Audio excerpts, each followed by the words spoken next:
എന്താണ് ഭരണഘടന? എന്തിനാണ് ഭരണഘടന?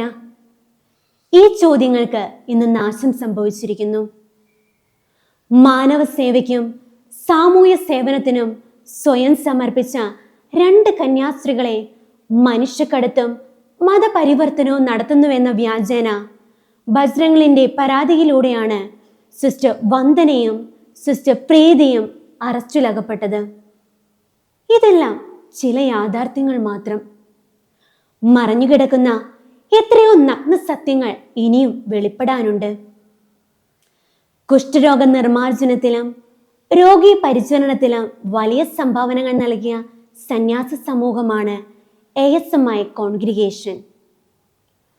സാമൂഹ്യ സേവനത്തിലും സമൂഹ നിർമ്മിതിയിലും നിസ്വാർത്ഥതയോടെ പ്രവർത്തിച്ചു കൊണ്ടിരിക്കുന്ന സന്യസ്തരെ ഒരു പറ്റം വർഗീയവാദികളുടെ വേട്ടയ്ക്കായി വിട്ടുകൊടുക്കുന്നത് നിയമ സംവിധാനങ്ങൾ പക്ഷപാതമായി പോകുന്നതിന്റെ തെളിവുകളല്ലേ?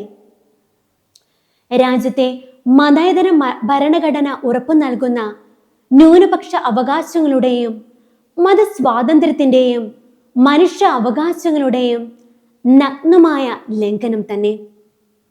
ഇതിലൂടെ മതേതരത്വം ദുർബലമാക്കപ്പെടുകയും ഭരണഘടന ബലഹീനമാക്കപ്പെടുകയും ചെയ്യുന്നു.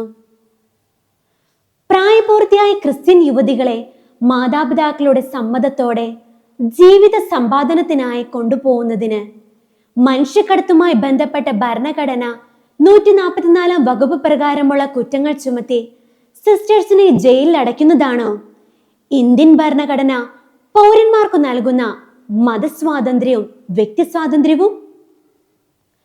ക്രൈസ്തവ മിഷണറിമാരെ മതപരിവർത്തനം, മനുഷ്യക്കടത്ത്, ദേശവിരുദ്ധ പ്രവർത്തനങ്ങൾ തുടങ്ങിയ വ്യാജ ആരോപണങ്ങൾ ഉന്നയിച്ച് നിശബ്ദരാക്കാനുള്ള ശ്രമങ്ങൾ ഇന്ന് വർദ്ധിച്ചു വരുന്നു.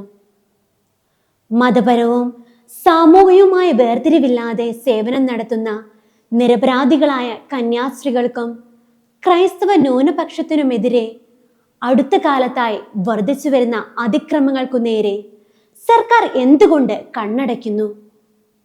എന്തുകൊണ്ട് ക്രൈസ്തവ സമൂഹത്തിന്റെ രക്ഷയ്ക്ക് വേണ്ടി ഉന്നത തലപ്പത്തിരിക്കുന്നവർ ഒരു ചെറു വിരൽ പോലും അനക്കുന്നില്ല?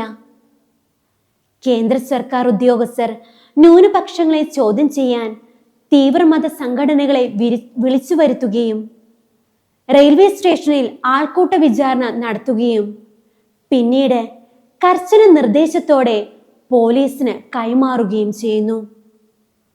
ഇതാണോ സർക്കാർ ക്രൈസ്തവ സമൂഹത്തിന് വേണ്ടി അനുവദിക്കുന്ന ഭരണഘടന? ഭരണഘടന മാറ്റി എഴുതണമോ? അതോ നിയമപാലകർ തങ്ങളുടെ കംഫോർട്ട് സോണിൽ നിന്നും പുറത്തു വരുമോ? നീതിക്ക് വേണ്ടി ഞങ്ങൾ കാത്തിരിക്കുന്നു.